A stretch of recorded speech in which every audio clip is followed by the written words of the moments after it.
Hi guys, welcome to Practical English. Today I want to talk about one really common error people make when they're doing their IELTS writing exam, and that is going into the exam and just writing in normal everyday English and not really thinking about what the requirements of that exam are. So today I'm going to talk what the problem is, why people make this mistake, and also what you can do to fix this problem.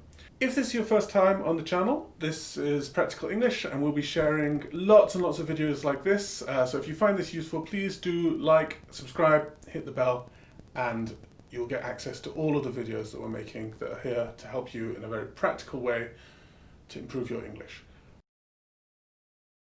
Okay, so one problem people often have with the IELTS test is they don't really think about what is this test looking for. The IELTS test isn't really just an English test. When you do the IELTS test, what they're really looking for is, can you go on and go to a university and study in English? That's one of the main reasons people are looking to take this test. When people are grading the IELTS test, they're not just looking at, can this person speak English? And what they really want to see from you is, are you able to write in an academic style? If you come into this exam and you just write as if you're just writing a letter to someone, or you just write as in everyday English that you might use in the classroom, you can end up running into a lot of problems, because what can happen is you're just not actually really demonstrating these skills to the examiner. So why does this happen? I think there are two main reasons why this happens. And the first one is that the IELTS test is just a very scary test, okay? And I think a lot of students build it up in their mind, they study, and they just kind of get into this mindset of, oh, the IELTS test is this big, scary test. And I think it's very natural, actually, if you're in maybe a nervous situation or a scary situation, that you just think, oh, okay, I will just go and do the easiest possible thing for me. I will just try and communicate with someone. And I think this is often really sensible. If you're on vacation, let's say, and you need to speak English to someone and you're very nervous, you think, oh, this is very scary, you might end up just trying to speak a very simple version of English to communicate with people. The second reason I think this is causing a problem for a lot of people is they just don't study IELTS enough. And I think a lot of people will they have an IELTS test coming up and they think, oh, I better study grammar and I better study this and I better study this. But they won't necessarily do that in a way that's for the IELTS test. So I think it's very important to think, what can I do to improve my score specifically for the IELTS? A lot of the videos I'm going to be sharing on this channel are all about how to improve, in particular, your IELTS. Okay, so not just general English, looking at the IELTS and only the IELTS and really studying that skill so you can get better and you can show off all the skills your examiner's looking for and you know exactly what those skills are. Okay, so if this is you and you're in this situation, what are some things you can maybe do about this? Well, I think the first thing you can do is to really pay attention. What's the grading criteria and what's the rubric this test is being judged on? If you don't know what your examiners are looking for at each level, you don't know how you can work up those levels. So it's really important to think about what's the rubric for this test. So that's something you can go and look at. It's online, it's publicly available information. You can find out exactly what your examiners are looking for. The next thing I think is really important is to look at how you structure your essays, okay? So that's something a lot of people will struggle with if they haven't studied specifically for the IELTS.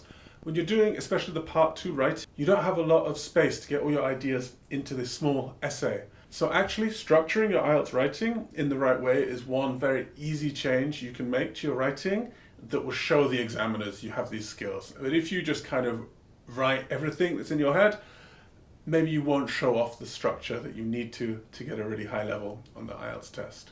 The next skill you really want to be showing off in your IELTS test is paragraphing.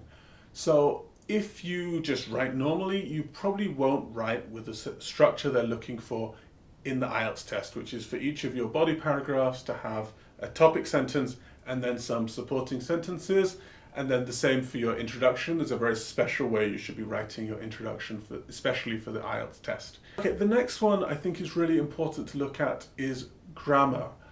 Now, if you're writing an email to someone, for example, you probably won't want to just use as much complex grammar as possible in that email, because the main purpose is to communicate, right? You've got a message and you want to give that message to the other person. However, in the IELTS test, it's a little bit different because you do want to show off your grammatical skills in that test. In a normal situation, if you want to just write an email to someone, it's probably best to keep things quite simple, to be honest. You just use basic language, make yourself very easy to understand, and only be as precise as you need to be. So what you want to do in your IELTS writing test is not just to kind of use basic words, but to really show off. But I think people get a little bit confused with this sometimes, because it's not just about using strange or very rare or different words or idioms. In the IELTS test, they're really looking for you to be precise, okay, and to use very precise language to describe things. So it's not just, do I know lots of rare words and can pick words out of the air? It's, do I know the perfect words to say exactly what I want to say? So for example, if I'm writing about something being delicious, that's not very precise, because ice cream is delicious, maybe a burger is delicious, lots of different foods can be delicious, okay? But if I say something is very savory, that gives you more information. Or if I say, oh, it was sickly sweet, that gives you a lot of information. So it's not just about using very rare words, it's more about, do I have the words to express exactly what I want to express? Okay, so we've had a look at one common mistake people make with the IELTS, which is to use just normal everyday English instead of really looking at what the IELTS is looking for. I hope you found that really useful. If you have, please like, comment and subscribe. If you have any questions, please leave a question below. I will make sure I answer all of them, and we will be back tomorrow with another video on another IELTS mistake.